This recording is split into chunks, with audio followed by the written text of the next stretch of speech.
So I accidentally uploaded it because I was just trying to save it so I could upload it to Instagram. Yeah. I uploaded it by accident and it got 1.7 million views. No.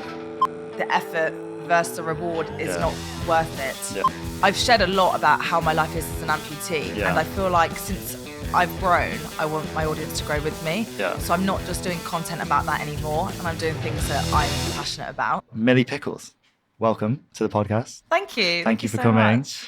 So I've got written down athlete, social media creator, presenter, mindset coach, influencer, all of the above. Yeah, and training to be a PT. Oh, you are doing that now? Yeah. Oh, amazing. Yeah. How long is that going to take? So I've got level 3 left to do, and my Amazing. goal is to have it done within the next month, Oh my which God. is really intense, but I need to get it done. How long did it take from start to finish then? So I started level 2 quite a few months ago, but I haven't done it for Okay.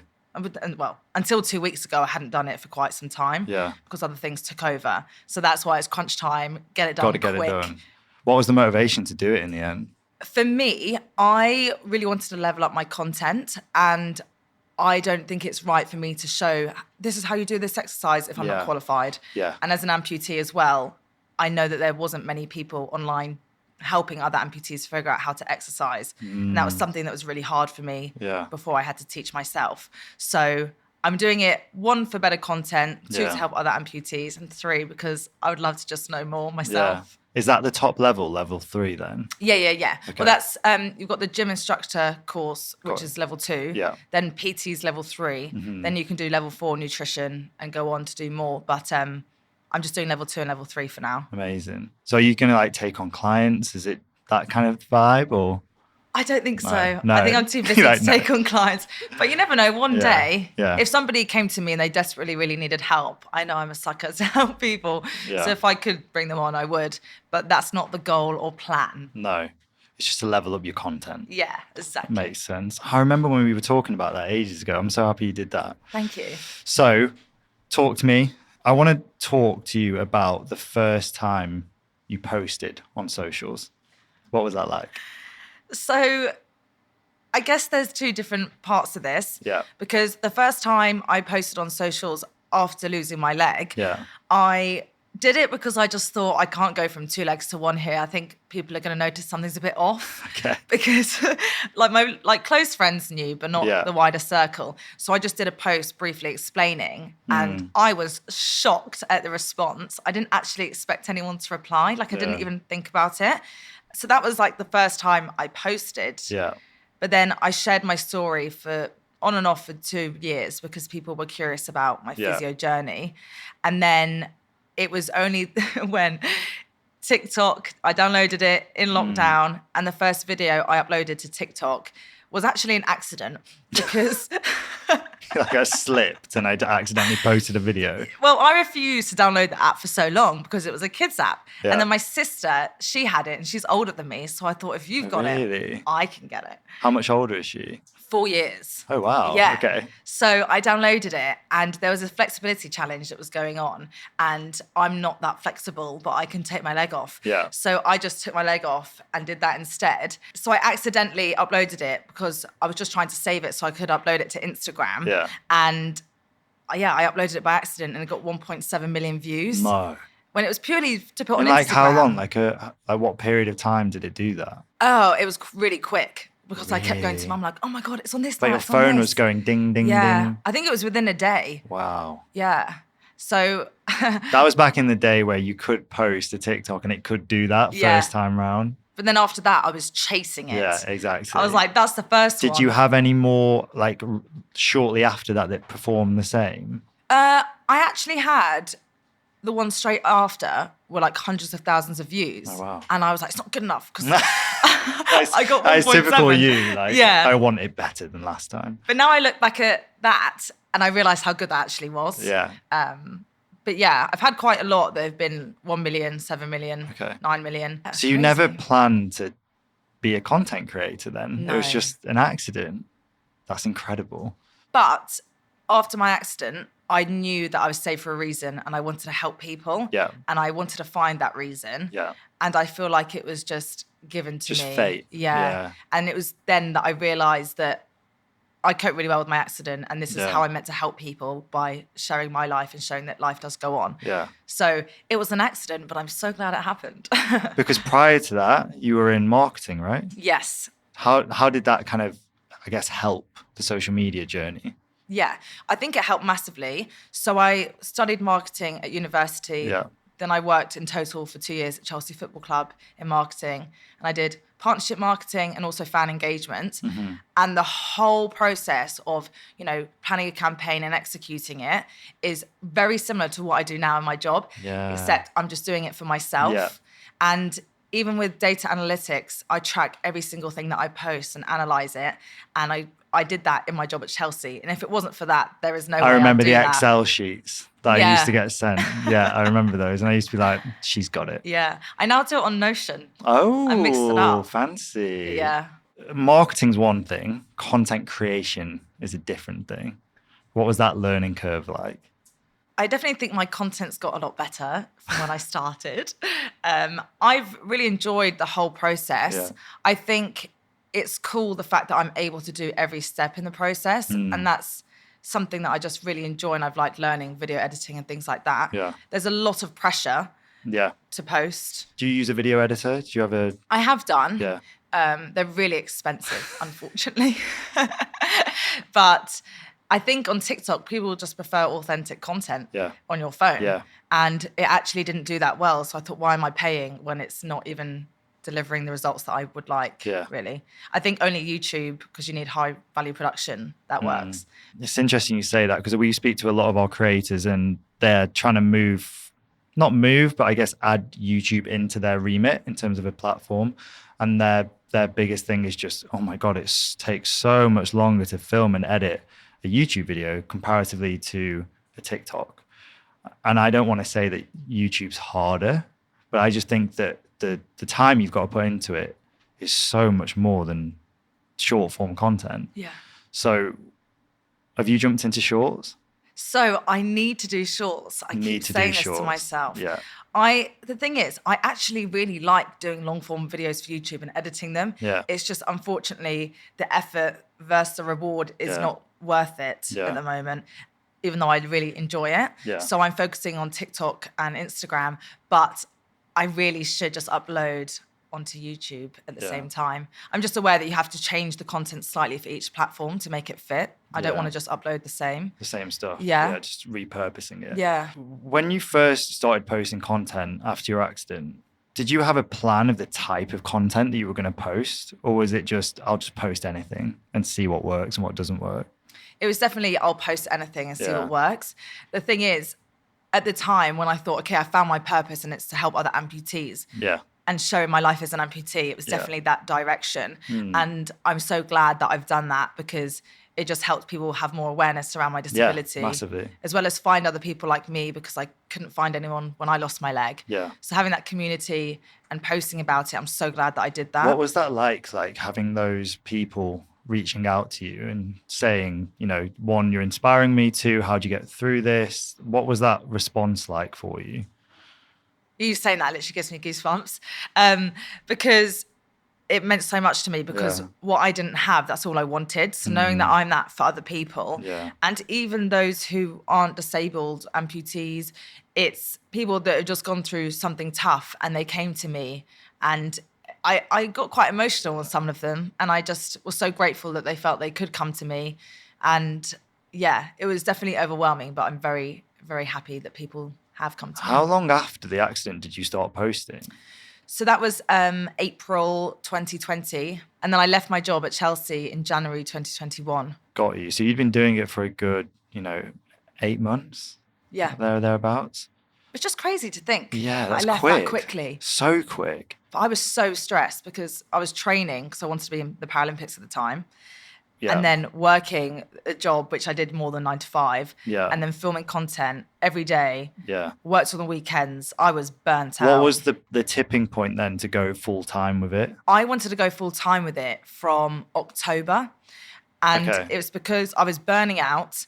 And with the way that I am, I like to do a proper job, and I didn't want to let Chelsea down. And I had physical impacts of the amount of stress that I had. And I was emotional. My parents said that we don't even see you. You know, you live here, it's lockdown, and we don't see you. Yeah. And it just got to a point where I just thought, I can't do this. So I spoke to my parents, and they said, you know, we want to support you, and just give it 2 years. If it doesn't work, I'm sure you'll be able to get a marketing job somewhere. And it's admirable that you left to try and pursue something. So I did that. It's been 2 years, and I'm not going back. Exactly. I was going to say, how did your parents take it when you were like, I'm quitting my full-time job that pays my bills to make videos? Yeah. Because every time we speak to creators, a lot of them are actually even younger than you were then. Some of them are 18, 19, and maybe deciding not to go to university or dropping out of university to be a content creator. Did they even understand you could earn money from this? Because most parents have no idea, right? Yeah. So they did doubt it initially. Yeah. And after that, they just said, we trust you. You know your own mind. I lived at home, so that was helpful. Yeah. So it's not like I was having to pay rent or anything. Yeah. So at first they were skeptical, and then they came around to it. And I think definitely what helped is people at Chelsea, there are some people that were still working there that I went through my whole journey with, being in hospital. And some of them spoke to me and gave me nice advice to go and capitalize on this opportunity that I have and really go for it. And so having that advice as well from somebody internally, unless they just wanted to get rid of me, who knows? But I'm sure that's not true. Having that advice, I think, helped my parents as well. Yeah. So talk to me about sprinting. Sprinting. Because when I first met you, you were training for the Paralympics. How did you get into sprinting? Like, do you remember the first time that you went and you ran? Yeah. What was that like? So the reason I wanted to get into sprinting is because when I first lost my leg, the first thing I said to my parents was, at least I could be in the Paralympics now. Because I was like, quick, what could I not do before that I can do now? Yeah. And that was the first thing that came to my head. So it was something to me that I just wanted to achieve because it was so pivotal in that moment. Yeah.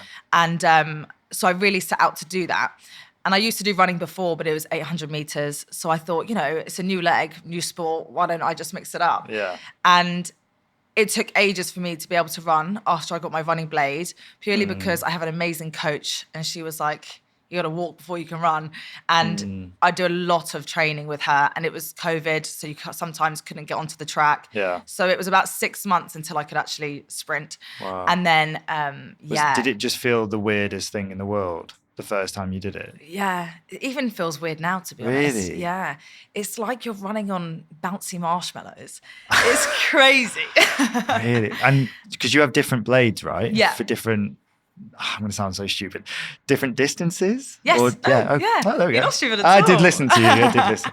So one's for short distance and one's long distance. Got you, okay. Because the short distance, it propels me forwards and it's more a slant. It's kind of hard to explain without the blade here. Yeah. So it's bouncier. Okay. And I land further forward on it. Yeah. Whereas the long distance one, it's much more relaxed and not as bouncy. So what's weird is when I go from in one session, the short to the long distance, it's really hard to control because you're just not used to it, your brain. So it definitely uses different muscles and everything to try and... What distance was your main distance when you were running? Like 100 meters? I was wanting to do 100 meters, yeah. Okay. Are you still running? Are you still competing? So I do run, but more recreationally. Okay. And the reason I stopped is because I felt so much pressure. Yeah.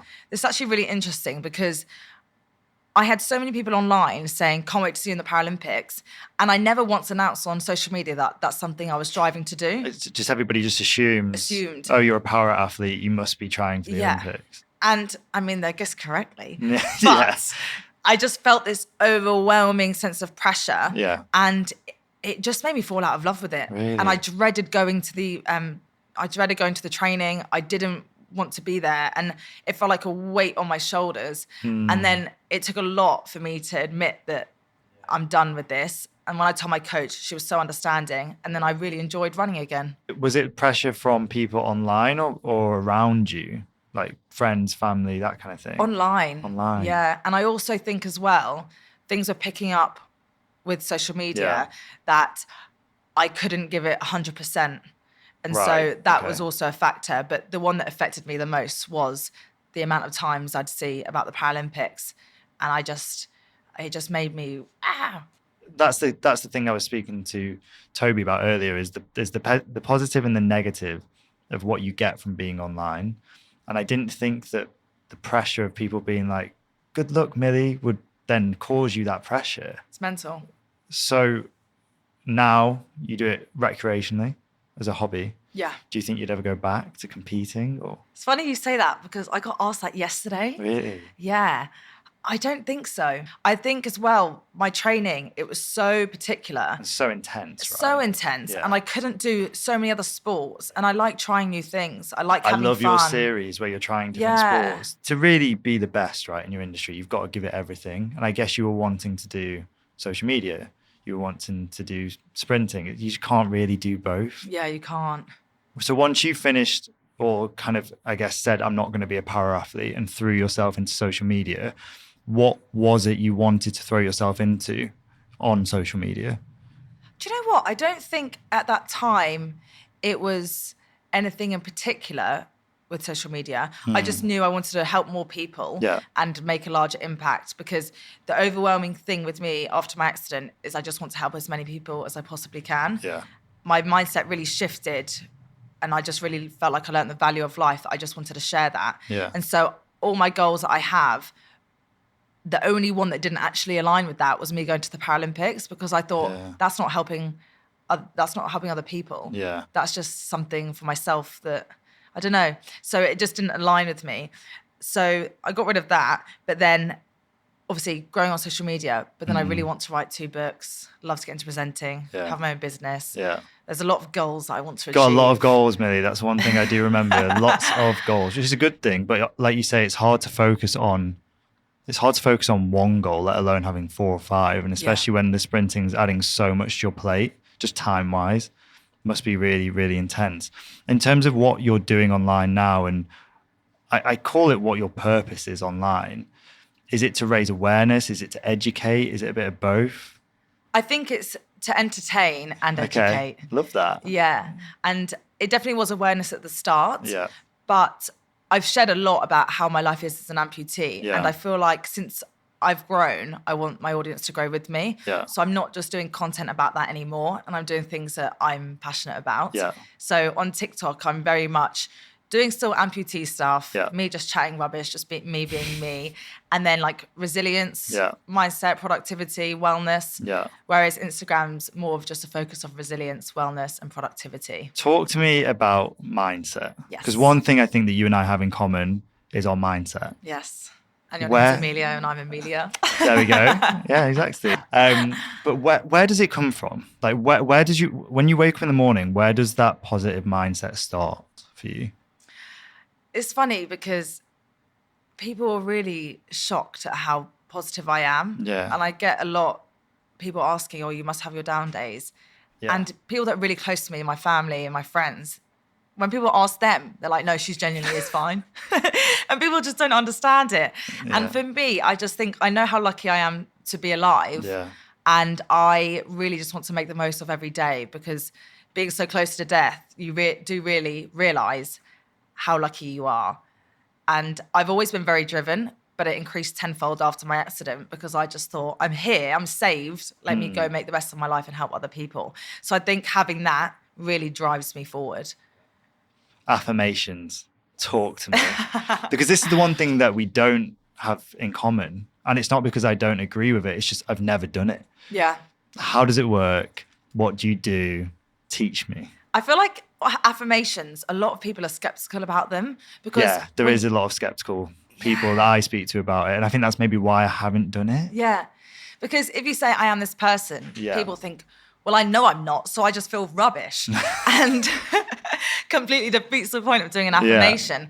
But for me, it's more that they're daily reminders of who I want to be. And my own way of doing it is I have an A4 sheet of paper, and anything that I'm feeling insecure about or I want to get better within, I write an affirmation about it in the present tense as I am.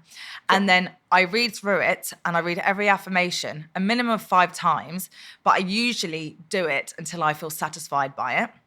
I also make sure that I shout it and I give it a lot of energy, because people, when they say, I don't feel this affirmation, it's because you don't feel it to be true. There's no emotion, energy going into it. And if you were to put energy into it, you then feel it, which then starts to help it to come true. Yeah. So I put as much emotion in as I can, and I genuinely start to believe it. Yeah, you trick yourself. Yeah, Yeah. it's crazy. And the more you say it, because obviously we have over 60,000 thoughts a day.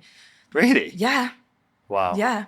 And if you were to say it 3 times in the morning, if you don't say it much, all your other thoughts in the day will get clouded, and you're not going to resonate with that because you've just already forgotten about it. Yeah. So that's why I do it as much, to get me satisfied from it. Got you. Okay. Do it in the morning and the evening. That's so interesting. And then throughout the day, randomly, in my car, the best favorite time for me to do it is on a treadmill. And I look so focused, and I'm just imagining, and I'm just saying things, and I try and visualize it as I say it. And the more I think it, the more I believe it. And then the more I'll start actioning them.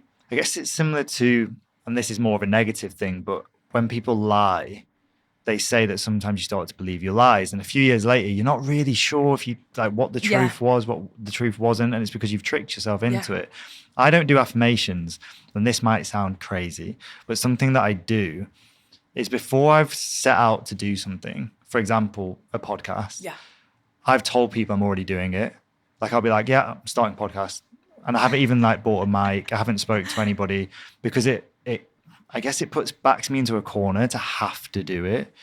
So whenever I've got something that I want to achieve, I will tell friends, family, acquaintances that I'm going to do something. And I guess it's kind of similar to what you're saying. You're basically forcing yourself to be that person who you want to be. Yeah. What about routine? You're big on routine. I love routine. I love systems. Yeah. I like to create systems, because the more you set everything up into a system, the easier it is to actually then do everything. Yeah. So I have week reviews, month reviews. I plan my days completely out. I love your yearly review. Yes. At the end of every year. Yeah. So you do that. So you have a monthly review, yearly review. A weekly review. Weekly review. Daily What's journal. in the weekly review? So I have questions that I just ask myself. What went well this month? What didn't? Did I do anything that I didn't want to spend my time on? How can I improve? Just so I can really analyze how I felt, what I did, to just optimize for the next month. And I also have my quarterly goals. So at the end of each month, I review if I'm on track to doing them. So it's just an analysis of my life. But I do it all on Notion. And I track everything on Notion, all my workouts, just everything. And I like coming to the end of the year, because then I can really see how much I've done. Like even this year, I've started tracking, because obviously my fitness watch. I'm just going to calculate how many calories I burnt for the year, because I track everything. And you might think, how do I have the time? No, I think that's the thing. And a lot of people who I speak to, sometimes when they're asking me how I get through life, they don't have that direction, or they don't have any direction. And then they go, I don't know how to give myself direction. It's like, start baby steps. Start setting yourself little goals, whether it's waking up early, whether it's, setting a goal for this month in terms of you're going to go to the gym 3 times a week for this month. Just start baby steps. You don't have to figure everything out for your whole year. And I think without that direction, it is really, really tough to achieve anything, right? Yeah. Now you just take it to the extreme level. But I am a weirdo, that's why. No, but it obviously works. Yeah. Regarding routines in the morning, I find it's so much easier to get out of bed if you have a routine that you like doing. Yeah. Because then you're 100%. excited to get out of bed. And I love waking up really early before anyone else is awake, because it makes me feel productive. See, this is why we're the same. Everybody says this to me, because I see your to-do list on your story, and I see how early you wake up. And that, for me, that quiet time, no one's messaging me. Sophia's not awake. Oh. The team, I know, but the team aren't messaging me. That's bliss to me. So to wake up early and have that time is a good thing to me. And also it gets easier, right? It does. Like the first few times suck, but then your body naturally gets easier. And guess what? You go to bed earlier. You're having the same amount of sleep as everybody else. You just go to bed earlier. I also love just having a proper night routine. That's something that took a while for me to get to. I don't have that yet. It's hard. Yeah. What do you do? I used to have a massive list of things I'd want to do, like stretch, journal, affirmations, read.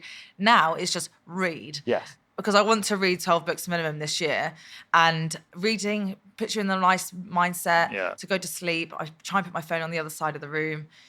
Love that. Because if I don't, I won't be getting out of bed. Getting away from your phone. I'm trying to turn mine off at 9 p.m. every night, or at least put it on Do Not Disturb. Spend some time with Amy. Watch Suits. We're into Suits at the moment. That's a key thing for me, because if not, I can lie there for a good 2 or 3 hours and I'm like, shit, it's 1 a.m. Just scrolling. Yeah. But it is, I tell myself it's work, which it kind of is, but it's not good for me, for sure. I do that. I'm researching. Yeah, it's the same. When I was younger, I used to like watch rugby and I'd tell my mum, I'm revising for PE, just relax. I love that. That's so funny. Talk to me about, so we talked about obviously the positive side of social media.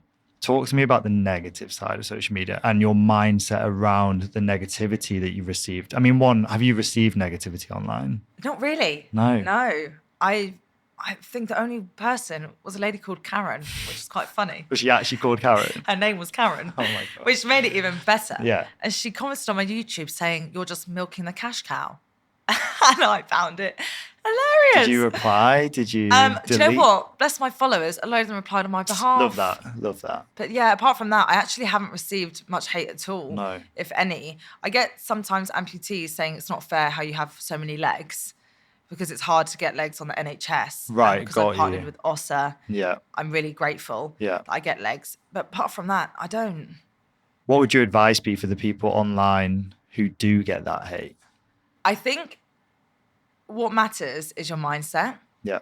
If you strongly believe in yourself, know who you are, Yeah. it wouldn't affect you as much, because so true. you know who you are, and it doesn't matter these people don't know you. Whereas if you don't have that, it's so easy to get knocked back. On the other hand, if somebody's saying something to you repeatedly about your appearance, I imagine that's hard and you start to believe it. But these people don't know you, and the thing is, they're the ones probably having the issues just being an online hater.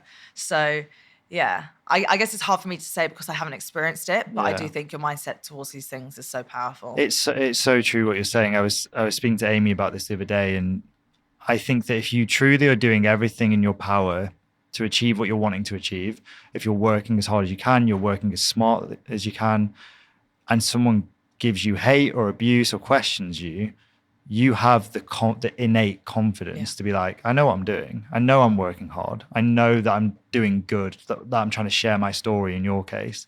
So then you can look at that kind of comment and be like, yeah, it's on you.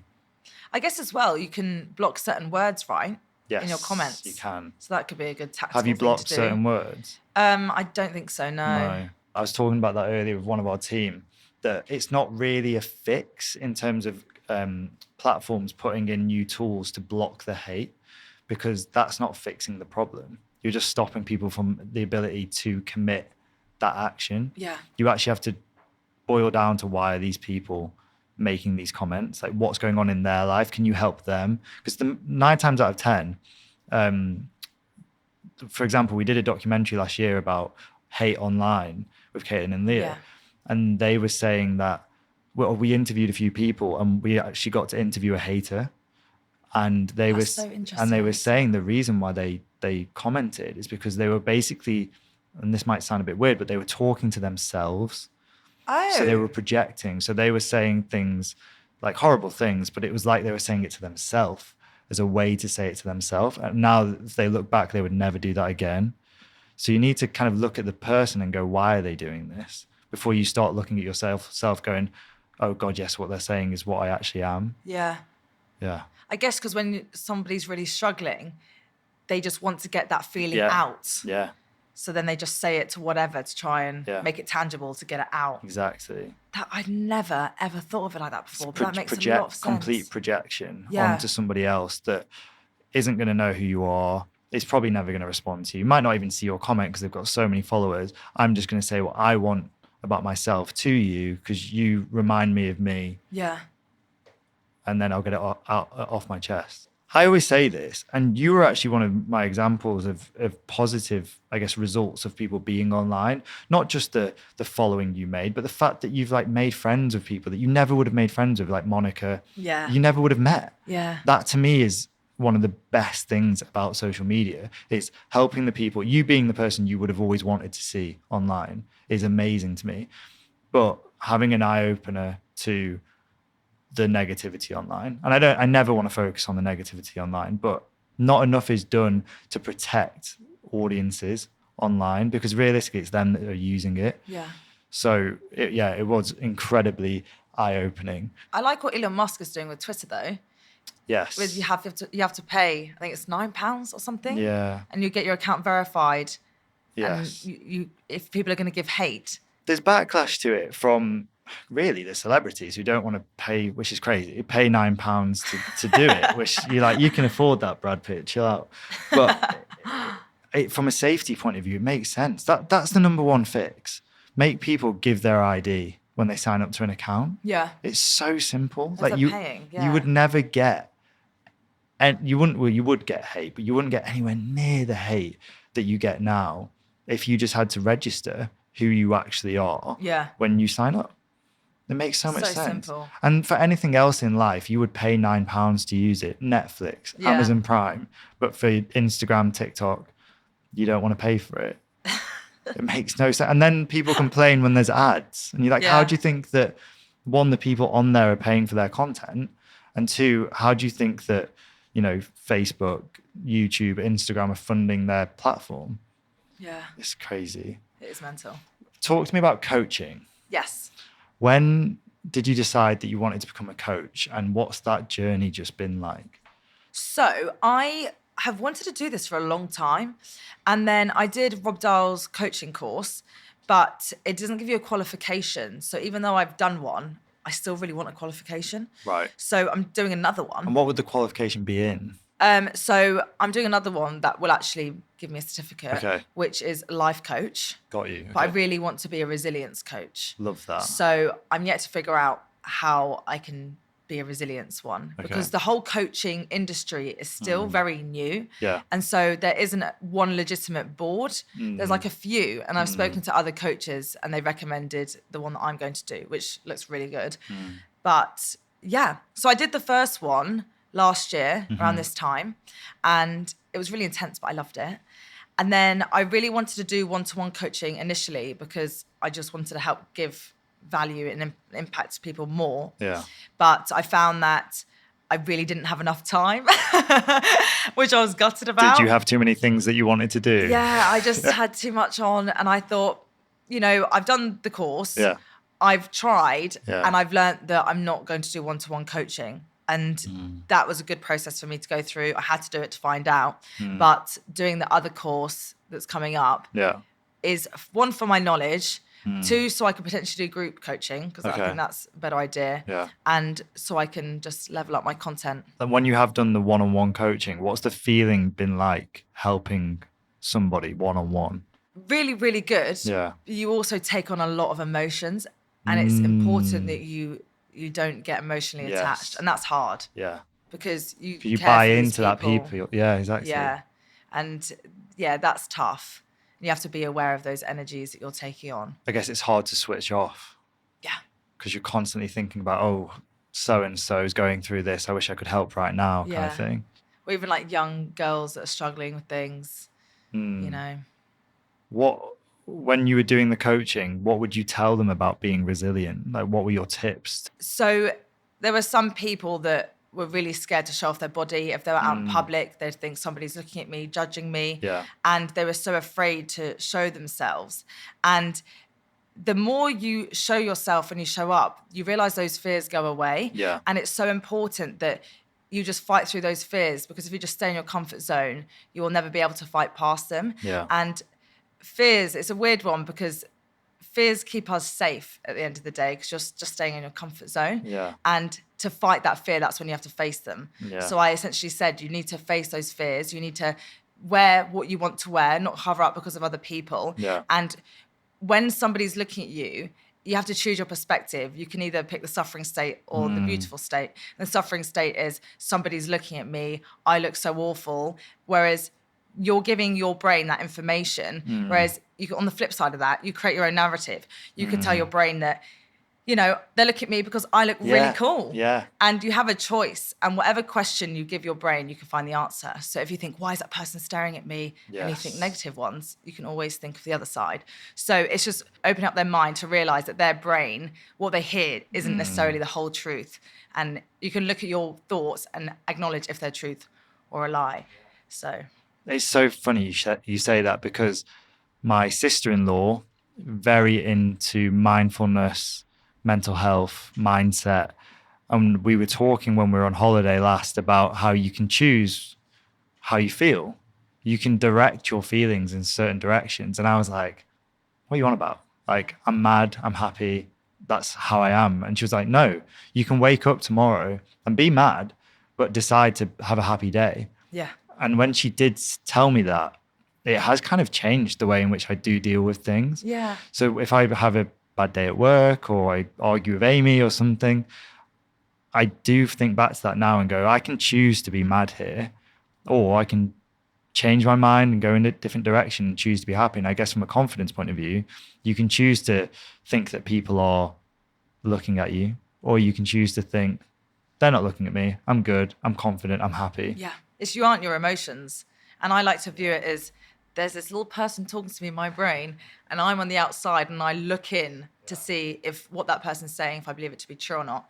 And don't get me wrong, there's obviously some times where that can take over your emotions and you act in a certain way, but it's about having that awareness to realize that, hang on a minute, that's not who you are. And doing that repeatedly over time, that's when you start to realize, and you're much better and quicker at acknowledging that you aren't your emotions. It was said earlier, you're never really in that bad a mood. Your friends, your family never say you're in a bad mood. But you must go through times where life is tough. Maybe you're not achieving what you want to achieve as quickly. Maybe you've had an argument with a friend. Maybe, you know, your social media is not going the way you wanted it to. Maybe the content you're creating is just not where it wants to be. And you do need to stay resilient. What are your biggest lessons, and what do you tell yourself to remain resilient when, you know, you might even just be overworked? Yeah. I think I'm the queen of getting burnt out. I can definitely say that. Yeah. And the only time I'm moody is when I'm tired. Yeah. So I really just try to listen to my mind and my body. Okay. Your body signals to things quicker than your mind can pick them up. So that's something I've really tried to tune in with. And I just don't let myself burn out. And I really just focus on things that I can do, and I do it moderately because it could be too much. If I'm struggling with something, if I'm struggling to get up and I can really feel that I'm burnt out, I'm just easier on myself. I find that I can be really harsh on myself because I'm always wanting to do the next thing. Yeah. And I really try my best to try and reflect, because I can get carried away on where I want to go rather than where I am right now. So I just try and take a step back and I try and be present. And, you know, a lot of self-love. I think it's so easy to be like, I do self-love when you do affirmations and you're journaling. Whereas I feel like self-love is so much deeper than that. Yeah. And it's self-love is not easy. You know, I've been through therapy. Even last year, whenever I feel like I need help, I will reach out. Yeah. And that's not something I've even shared online. Yeah.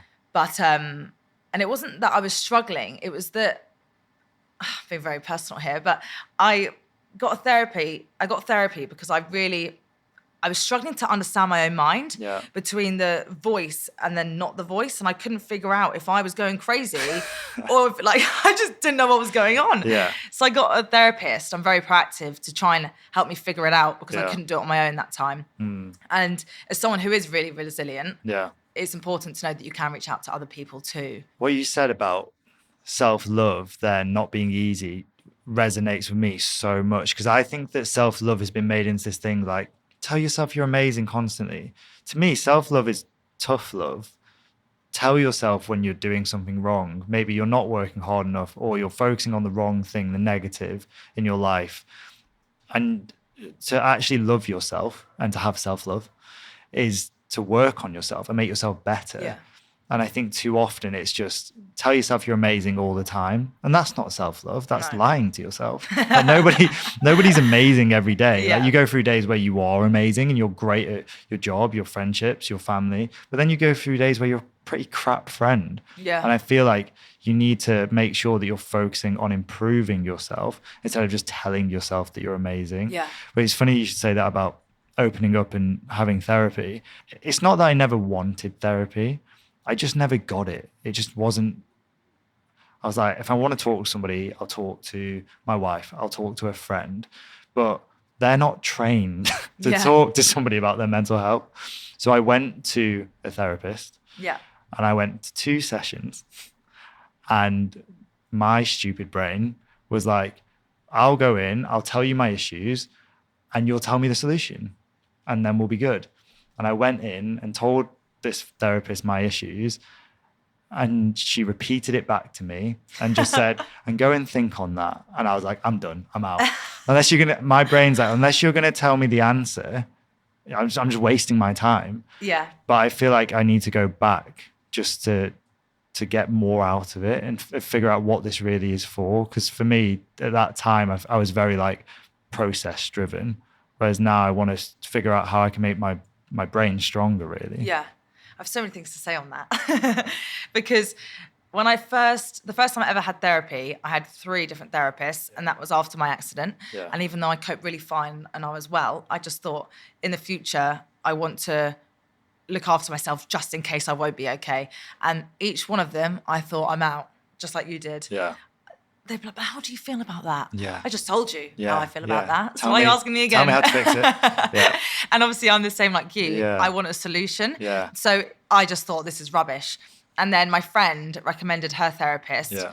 And that's the person I had last year. And I think it's so important to find somebody that just gels with you and you work well with. Yeah. But with coaching in general, they can never give you the answer. And that's why they have to ask you the question to bring it out of yourself. Because if it came from them and it didn't come from you, you don't take it on board. So they it's the way they word the questions to make you have that light bulb moment. Yeah. And you've just got to find the right person. That's what I've been told is you've kind of got to kiss a few frogs. Yeah. Like you've got to go around, you've got to test just have that relationship. I guess it's like anything that's very personal in life. You're not going to meet the person that you're going to share your feelings with and your thoughts, and it's going to gel immediately. Yeah. So I guess I just need to test a few more therapists. But also, I loved my therapist. Yeah. If I could pay for her all the time, I absolutely would. Yeah. Because how I view it is she is my guide in life that is so intelligent. Yeah. She just helped me navigate. And there's even things that I think about now that resonate, and I think of her, and it helps me make my decisions and processes and things I do in life. That's the thing though with therapy is the expense of it and the accessibility for it. Like I have friends and even family members who are on huge wait lists on the NHS to get therapy. And it's, one of the biggest issues for the NHS right now. And I know there's funding issues all over the place, but we can't have this mental health revolution and just nobody have access to it. Because it's true. It's so true. Only the rich can afford it. And if you had more accessibility to it, I think people would be more open to it. Because right now it's only the select few people in the world who can get it, especially in the UK. Yeah, it's so expensive. It's ridiculous. But then I guess the older generation, they say, we didn't have that. Yeah. So why do you need that? Yeah. We just had to get on with it. And it's interesting because sometimes if I'm worrying about something, my mum, she's very to the point. She's like, Milly, get a grip. Yes. Come on, da-da. Yeah, and no chin joke. up. Yeah. The amount of times she's done that, I thought, you know what? Yeah, you're right. And I instantly felt better. So it's a weird one because therapy makes you dig deep and it makes you feel like rubbish. Yes. But then is it always necessary? I don't know. Well, no, but that's what I was saying earlier is on the one hand, I think it's been amazing that people are talking about the mental health more. But I also do think sometimes we run to it too quickly when you can kind of, chin up, get on with it. And if you actually did, 9 times out of 10, I'm stressed because I haven't done what I should have been doing.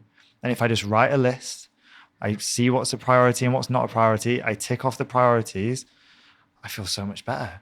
Like on a Sunday evening, if I plan my week, I go into the week chilled. I know you do that. I go into the week chilled. Yeah. If I don't do it, I wake up on Monday and I'm on the train like furiously trying to figure out my week. And before I plan my week on a Sunday, the half an hour before I know I've got to go do it, I'm like, oh, I really don't want to do this. But it's like when before you go into the gym, 9 times out of 10, you don't want to go into the gym. But once you come out the gym, you just feel so much better. And it's that planning ahead that's so important. So true, actually. I've never thought of it like that, where you normally have a plan as well to go into the gym. Yeah. And when you're there on the spot and you have to just do it, you're like, oh, and it's not as, it's not as a good session. It's mind over matter. Yeah. Have you ever been in the gym and you've put on the wrong weight, which was heavier than you thought it was, and you've done it because you didn't realize, you thought, oh, this is the weight that I usually deadlift. Yeah. Next minute, you're deadlifting another 20 kilos over what you should have done. And then you look down, you're like, oh my God, I went on a run the other day because one of my best friends is running a marathon and I'm very competitive and I want to try and beat him. But I went on a run the other day, and because that was my New Year's resolution, run more, because I've never been a runner. Hate every second of it. And I got lost on this run around my house. I was only supposed to go on a 10K. I ended up doing a half marathon. No, you didn't. I've never ran that far in my life. And in my head, if I'd said that morning, I'm going to go on half marathon, I know halfway around I'd have stopped. But just because I got lost and I was like, well, I've got to get home now. Yeah. I ended up running a half marathon. And that's the thing where I think that sometimes if you just revert to, I can't do this. Yeah, you can't. Yeah. Because you haven't given it a go. And I feel like a lot of people, listen, with technology and emails and remote working, it's quite intense right now, work-wise for people. But if you actually set yourself plans and prioritize things, you can de-stress yourself so easily. 100%. It really does help. Yeah. Whenever I'm stressed, it's because I haven't written my list or sorted it out in the right order. And yesterday, I planned the next week and a half, everything I need to do. Yeah. Oh my God, I felt great. Yeah. I felt invincible. Because it's usually not as much as you thought you had to do. It's actually like, I don't need to do that this week. I can push that to next week. Yeah. But in your head, you're like, I've got all these things to do this week. It's like, really? I had one of my friends once, I kind of like went up to him before I saw a therapist and I was like, I'm so stressed, mate. I need help. We'd had a few beers. And he just went, why are you stressed? And I was like, well, I've got this to do. I want to do this. I've not done this. He was like, and I've got to do it all next week. He was like, what would happen if you didn't do it next week? I was like, well, not a lot really. I'd just do it the week after. And he was like, what are you stressed about then? And that's the thing. So much in our life isn't life and death. Yeah.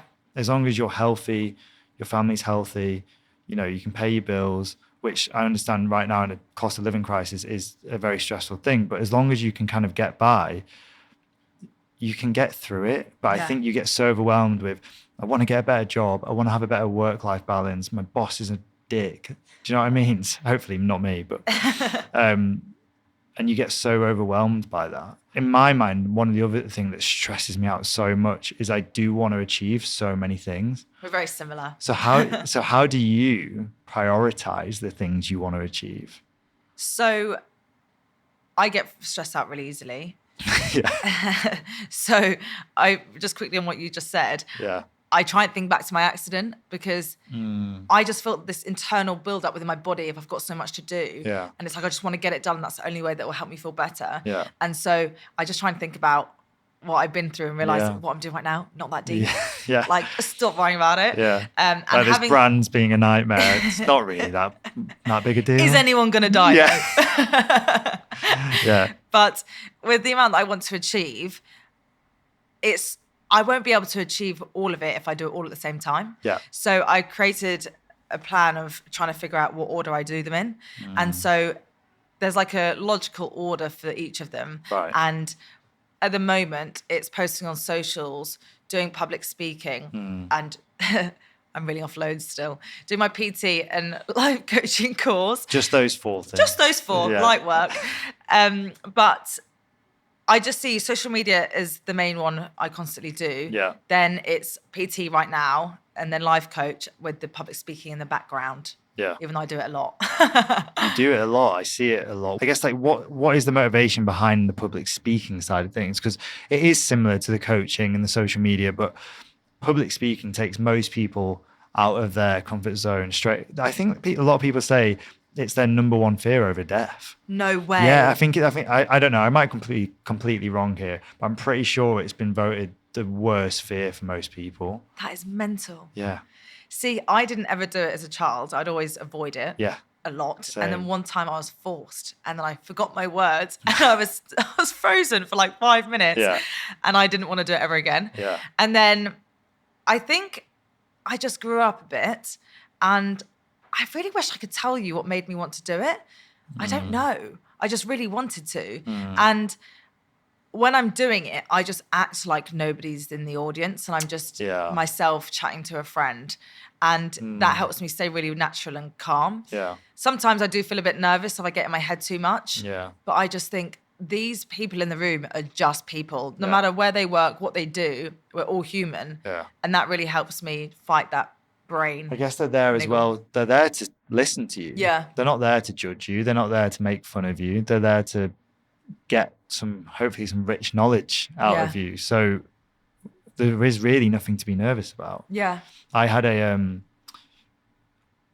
don't hate public speaking, but I wouldn't choose to do it every day. Yeah. And I did my wedding speech. And I was more bothered about my vows than my wedding speech. Ah. And because I wanted to get them right. And I'd written them and we wrote our own vows. And I was stood at the front doing these vows to Amy and my legs started shaking. I was fine, like mentally fine, physically fine. All went to my leg and it was shaking. I guess because your body signals before your mind, right? Before my mind, just like you were saying. And all I hear is my mum in the front row going, "Oh, look at his leg." And I was like, ugh. It was horrible. Thanks for that, Mum. I was like, thanks, Mum. That's exactly what I wanted to hear right now. Regarding public speaking, one thing that I really like is that I can actually see people's faces. I'm so used to just talking to myself on a camera that when I see people's reactions to things and they're laughing, smiling, it's actually really heartwarming because I don't see that often. That's so true. Yeah. You just see people typing to you, but you don't really interact with them.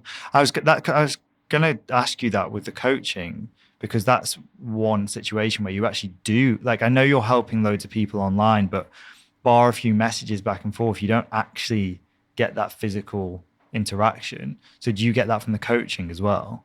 I think it's different with coaching because I can't give them too much information. It's me having to get the questions out and then getting it from themselves. Yeah. And also me giving like techniques and things like that. Yeah. Whereas, so it's more catered to them. Whereas public speaking, it's more catered to me and the value that I want to give and how I want the audience to feel and the impact on them. So it's, even though I'm working with people, seeing people, it's very different approaches. Yeah. The future. What are your plans? I know you must have a million plans, but in an overarching nutshell, what are the plans for you in the coming years? In a nutshell, I want to make my impact and really help people as much as I can. Yeah. I want to do that on social media through public speaking. I'd love to do a TED Talk. Yeah. And I want to create my business, which I had a few ideas, but I've narrowed it down. Okay. And I'm not going to share what that is. No? Okay. I'll ask you after. But that will help a lot of people with their mind, body, soul. So that's the direction I want to go in. Amazing. So fingers crossed. Not too many goals then, just the 4. I was going to ask, or I am asking this to everybody who comes on. It's kind of like a takeaway. What is your one main tip for having a positive mental attitude? I love this question. If you have the self-belief and you put the effort in, you can achieve anything. Yeah. Self-belief and effort go hand in hand. And to have stronger self-belief, you need to have effort. Because the more you do something, the more you believe in yourself. 100%. So effort, self-belief, do anything. I love that. Milly, thank you so much. Thank you.